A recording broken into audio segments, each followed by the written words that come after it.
រដូវវស្សាភ្លៀងធ្លាក់ជោគជុំស្រោចគ្រប់ដំណាំបន្លែចេញផ្កាដល់ខែធ្វើស្រែ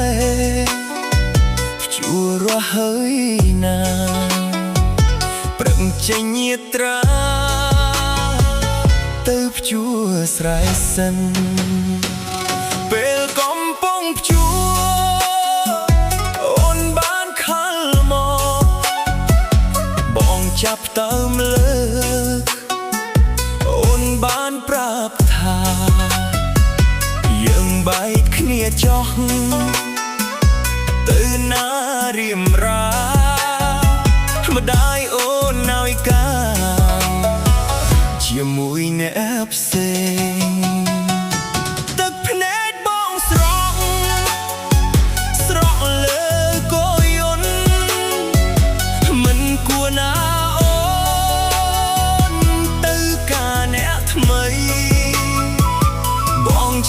ចាប់ណាស់ដឹងទេពិសីឈឺស្ទើរតែខ្សែហើយណាជីវ៉ាទឹកភ្នែកបងស្រក់ប្រណាំងភ្លៀងម្ដាយអូនបងវាឲ្យការអ្នកថ្មីឬមួយបងក្រ